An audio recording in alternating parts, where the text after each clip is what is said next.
Hello everyone, welcomes you all to the new video. तो आज का हमारा टॉपिक है, मैंने आपको प्रीवियस वीडियो में बताया था कि नेक्स्ट वीडियो में हम कुछ थ्योरीज के बारे में करेंगे। तो आज हम करेंगे सबसे पहले वेसेपर थ्योरी के बारे में, जिसका पूरा नाम है valence shell electron pair repulsion theory. अब आप लोगों को पता होगा कि वैलेंस शेल जो है वो आउटर मोस्ट शेल होता है एटम के स्ट्रक्चर में। उसमें क्या इलेक्ट्रॉन प्रेजेंट होते हैं, वो इलेक्ट्रॉन पेयर्स आपस में रिपेल कैसे करते हैं, वही हम इस थ्योरी में जानेंगे। अब हम लोगों ने प्रीवियस लुईस कॉन्सेप्ट को पढ़ा था, जिसमें लुईस कॉन्सेप्ट का एक फेलियर था कि वो एक्सप्लेन नहीं कर पाया था shapes of molecule, and this theory provides a simple procedure to predict the shape of molecules. Sidgwick और पॉवेल दो साइंटिस्ट थे जिन्होंने 1940 में ये थ्योरी दी थी, जो कि बेस्ड थी repulsive interaction of electron pairs in the valence shell. और फिर फर्दर इसको मॉडिफाई किया गया नायोलम एंड गिलिस्पी के द्वारा 1957 में।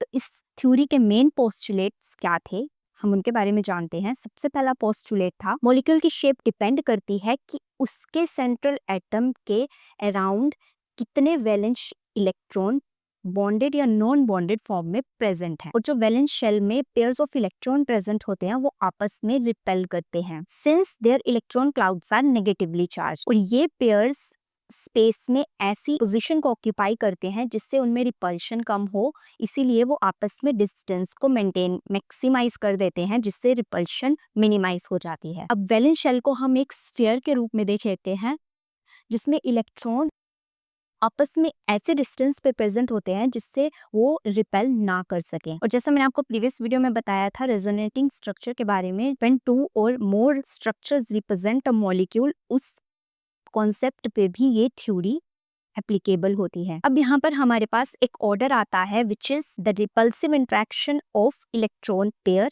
Decrease in the order. सबसे पहले हमारे पास यहाँ पर आता है लोन पेयर रिपल्शन, फिर lone pair bond pair repulsion, फिर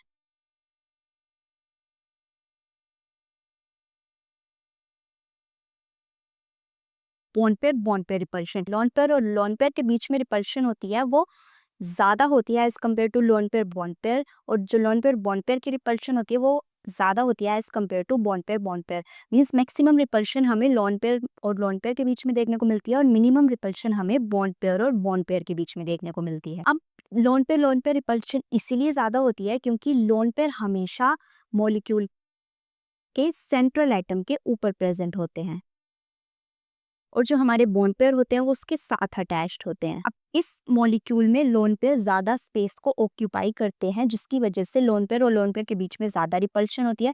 वहीं बॉन्ड पेयर थोड़े से स्पेस नहीं आ जाते हैं, इसलिए बॉन्ड पेयर और बॉन्ड पेयर में ज्यादा रिपल्शन नहीं होती। और यही रिपल्शन की वजह से मॉलिक्यूल का स्ट्रक्चर ओरिजिनल स्ट्रक्चर से थोड़ा सा डेविएट हो जाता है, और उसका बॉन्ड एंगल भी अलग हो जाता है नॉर्मल बॉन्ड एंगल से। अब इसी कॉन्सेप्ट को लेकर हम मॉलिक्यूल को दो चीजों में डिवाइड कर देते हैं। सबसे पहले molecule with lone pair and molecule with no lone pair on the central atom.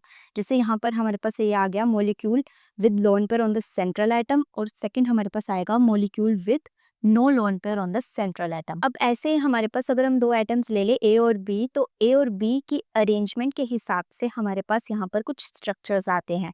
जैसे अगर हमारे पास ए बी टाइप का कोई मॉलिक्यूल है तो उसका स्ट्रक्चर होता है लीनियर।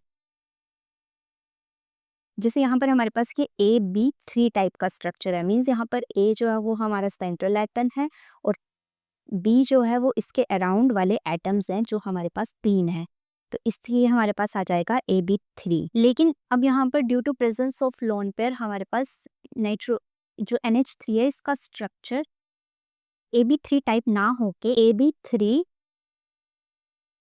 ई होता है, जो कि होता है ट्राइगनल पिरामिडल। अगर ये हमारे पास normal A B three type का स्ट्रक्चर होता तो इसका शेप होती ट्राइगनल प्लेनर, लेकिन यहाँ पर due to presence of lone pair structure मैंने आपको बताया नॉर्मल स्ट्रक्चर से चेंज हो जाता है, तो इसीलिए लोन पेयर की वजह से इसकी शेप हो जाती है ट्राइगनल पिरामिडल। जैसे हम कुछ एग्जाम्पल्स देखेंगे। अब ये हमारे पास ए बी टू टाइप का स्ट्रक्चर है, तो ये हमारे पास होता है लीनियर, इसकी शेप होती है लीनियर।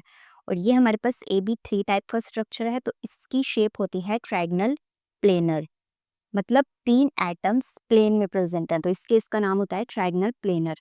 और ये हमारे पास शेप होती है टेट्राहेड्रल। अब ये हमारे पास ए बी थ्री मॉलिक्यूल है, तो इसकी मैंने आपको शेप क्या बताई, ट्रायंगल प्लेनर। अब इसी स्ट्रक्चर में हमारे पास यहाँ पर 2 एटम्स प्रेजेंट हों और यहाँ पर तीसरा एटम ना हो, बल्कि यहाँ पर लोन पेयर आ जाए,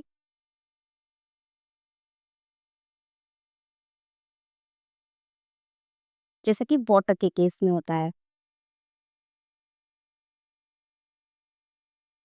तो आइडियली तो ये AB3 टाइप का ही स्ट्रक्चर है और इसकी शेप ट्रायंगल प्लेनर ही होनी चाहिए, लेकिन due to presence of lone pair इसकी अरेंजमेंट ऑफ इलेक्ट्रॉन पेयर तो ट्रायंगल प्लेनर होती है, लेकिन इसकी शेप चेंज हो जाती है, इसकी शेप हो जाती है बेंड। अब वो इसलिए होती है क्योंकि यहाँ पर लोन पेयर प्रेजेंट है, तो उसकी वजह से मॉलिक्यूल की शेप चेंज हो जाती है। वैसे ही हमारे पास ये टेट्राहेड्रल स्ट्रक्चर है, अगर मैं यहाँ पर लोन पेयर आ जाए तो इसकी शेप हो जाती है ट्रायंगल पिरामिडल, जो मैंने आपको NH3 का एग्जाम्पल दिया था। नॉर्मल टेट्राहेड्रल मॉलिक्यूल का एग्जाम्पल CH4 है, लेकिन NH3 में due to presence of lone pair इसका स्ट्रक्चर होता है ट्रायंगल पिरामिडल। वैसे ही मॉलिक्यूल्स की बहुत सारी शेप्स और उनके स्ट्रक्चर डिफरेंट डिफरेंट आपको यहाँ पर दिख रहे होंगे, आप इनको खुद ट्राई करके अच्छे से लर्न कर सकते हैं। तो बेसिकली वेसेपर थ्योरी में इतना ही आता है, मॉलिक्यूल की शेप हम कैसे और उसकी इलेक्ट्रॉन की अरेंजमेंट को हम कैसे प्रिडिक्ट करते हैं। So that's all for now, मिलते हैं नेक्स्ट वीडियो में। Till then keep exploring and learning Gyan with विज्ञान।